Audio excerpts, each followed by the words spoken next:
വീണ്ടും പുതിയൊരു വീഡിയോയിലേക്ക് എല്ലാവർക്കും സ്വാഗതം. അപ്പോൾ ഇന്നത്തെ റെസിപ്പി നമുക്ക് ബ്രേക്ക്ഫാസ്റ്റിനായാലും അതേപോലെ ഡിന്നറിനായാലും കറി കൂടാതെ കഴിക്കാൻ പറ്റുന്ന നല്ലൊരു ഐറ്റം ആണ് കേട്ടോ.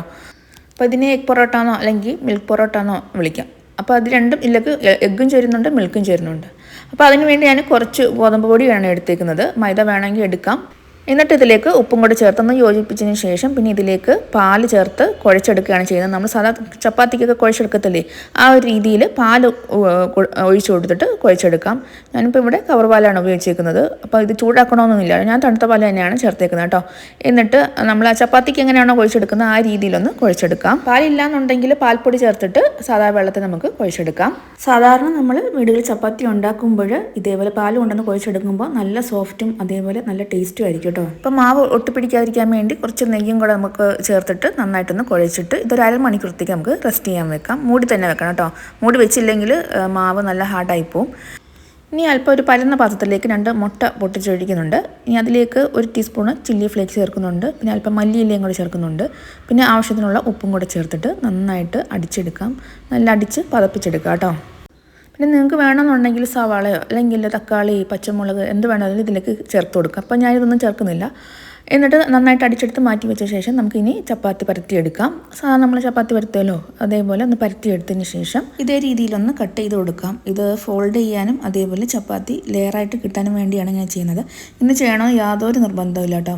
മടക്കിയിട്ട് ആ ഓരോ മടക്കിലും കുറച്ച് നെയ്യ് തൂത്തിട്ട് അങ്ങ് പരത്തിയെടുത്താൽ മതി.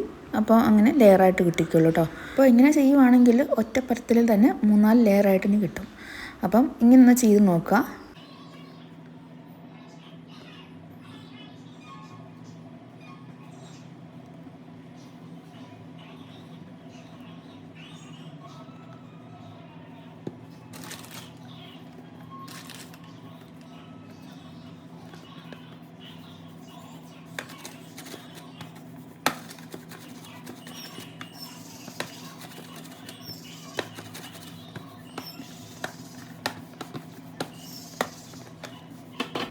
എന്നിട്ട് നന്നായിട്ട് കനം കുറച്ച് പരത്തിയെടുക്കുക. അപ്പോൾ ഓരോ ഉരുളയും ഇങ്ങനെ പരത്തി വെച്ചതിന് ശേഷം നമുക്കിത് ചൂടാൻ തുടങ്ങാം. ഈ ചൂടായ പാനിലേക്ക് അല്പം നെയ്യ് ചേർത്ത് കൊടുക്കാം. അതൊന്ന് ചുറ്റിച്ചെടുക്കാം. അപ്പോൾ ഒരുപാട് നെയ്യ് നമ്മൾ ഒഴിച്ചു കൊടുക്കുന്നില്ല, കുറച്ച് മാത്രം നെയ്യ് ഒഴിച്ചു കൊടുക്കുന്നുള്ളൂ.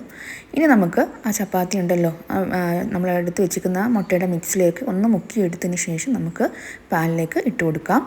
പെട്ടെന്ന് തന്നെ ചപ്പാത്തി മുട്ടയ്ക്കകത്തൊന്ന് മുക്കി എടുക്കണം, അല്ലെങ്കിൽ നമ്മൾ ചപ്പാത്തി അലിഞ്ഞു പോകും കേട്ടോ. മുട്ടയ്ക്കകത്തൊട്ട് അലിഞ്ഞ് ഇറങ്ങിപ്പോവും. അതുകൊണ്ട് പെട്ടെന്ന് തന്നെ മുക്കിയെടുത്ത് നമുക്ക് പാലിലേക്ക് ഇട്ട് കൊടുക്കാം. എന്നിട്ട് കുറച്ച് അതിലേക്ക് നമ്മൾ ചേർത്ത് കൊടുക്കുന്ന മസാലയും കൂടെ അതിൻ്റെ പുറത്തോട്ട് ഞാൻ ഒഴിച്ചു കൊടുത്തിട്ടുണ്ട്. എന്നിട്ട് ഒന്ന് തിരിച്ചും മറിച്ചുകൊണ്ട് നമ്മൾ ചപ്പാത്തി സാധാ ചൂടുന്ന പോലെ പൊള്ളിച്ചെടുക്കുക കേട്ടോ. അപ്പോൾ ചപ്പാത്തി ചുട്ടെടുക്കുമ്പോൾ മീഡിയം ടു ലോ ഫ്ലെയിമിൽ വേണം ചെയ്തെടുക്കാൻ വേണ്ടി. നമ്മളിതിൻ്റെ പുറത്ത് മുട്ടയുള്ളത് കൊണ്ട് പെട്ടെന്ന് കരിഞ്ഞു പോവും. അതുകൊണ്ട് ലോ ഫ്ലെയിമിലോ അല്ലെങ്കിൽ മീഡിയം ഫ്ലെയിമിലോ ഇട്ട് തിരിച്ച് മറിച്ച് ഇട്ട് ഇത് പൊള്ളിച്ചെടുക്കാം. അപ്പോൾ വേണമെന്നുണ്ടെങ്കിൽ അല്പം നെയ്യും കൂടെ തൂത്ത് കൊടുക്കുക കേട്ടോ. അപ്പോൾ ഈ ഒരു ഐറ്റം ഇതുവരെ ചെയ്ത് നോക്കിയിട്ടില്ലാത്തവരുണ്ടെങ്കിൽ തീർച്ചയായിട്ടും ചെയ്ത് നോക്കുക. നല്ല ടേസ്റ്റിയാണ് കേട്ടോ. കറിയുടെ യാതൊരു ആവശ്യമില്ല.